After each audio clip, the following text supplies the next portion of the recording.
राधा स्वामी जी, आपकी चिंता और परेशानी गुरु की चिंता और परेशानी है।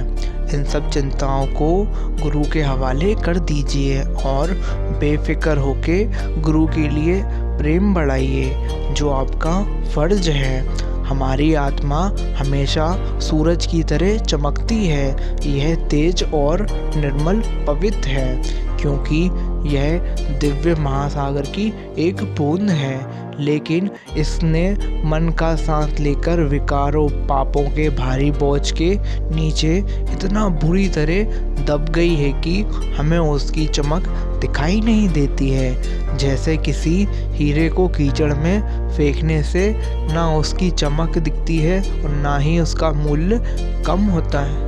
जैसे कि हीरे को कीचड़ में फेंकने से ना उसकी चमक और ना ही मूल्य कम होता है, वैसे ही हीरे को धो लिया जाए तो हीरा पहले की तरह चमकने लगता है। सद्गुरु जिन जिन जीवों को दीक्षा देते हैं, उनकी जमानत के रूप में वह हमेशा जिम्मेदार होते हैं। ऐसा हर इंसान भाग्यशाली है जो पूरे सद्गुरु के संपर्क में आता है, चाहे वह अपने आप को ऐसा ना समझे।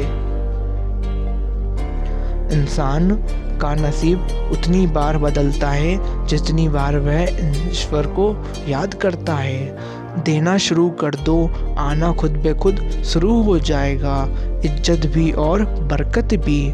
शिष्य के अंदर गुरु की धीरज भरी मधुर आवाज़, सहजता भरी मीठी आवाज़ हर वक्त सुनाई देती है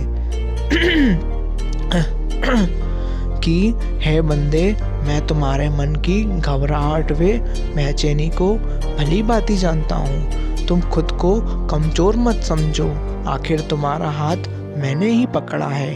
तुम निरंतर प्रभु का ध्यान करते रहो, तुम्हारी सारी चिंताएं और दुख सब मिट जाएगा। बस तुम मुझ पर भरोसा रखो। सबसे पहले तो हमें ये समझने की रूहानियत किससे कहते हैं। असल में रूहानियत होती है हमारी रूह यानी आत्मा का परमात्मा से मिलना। समय, सेहत और संबंध, इन तीनों पर कीमत का लेबल नहीं लगा है होता। समय, सेहत और संबंध, इन तीनों पर कीमत का लेबल नहीं लगा होता है, लेकिन जब हम इन्हें खो देते हैं तब इनकी कीमत एहसास होती है। संसार में ख्वाहिश भले ही छोटी हो, लेकिन उसे पूरा करने के लिए दिल का बड़ जिद्दी होना जरूरी है। संसार में सबसे कठिन काम है मन के समुद्र को वश में करना। ये नामुमकिन भी है, पर प्रयास करें तो शायद ये कठिन काम भी हो जाए। हमारे मन पर हमारा नियंत्रण की कमी का एक बहुत बड़ा कारण ये भी है, हम सभी अजीबोगरीब विरोधों से भरे व्यक्ति हैं। जब तक हम इसका ट्रीटमेंट नहीं करेंगे तब तक मन नियंत्रित रखना बहुत कठिन होता है। आप स्वयं जांचिए, परखिए और ये काम अपने पीड़ित तरह को निर्मल होकर कीजिए। आज का चिंतन, परमात्मा तो प्रत्येक पल मौजूद है।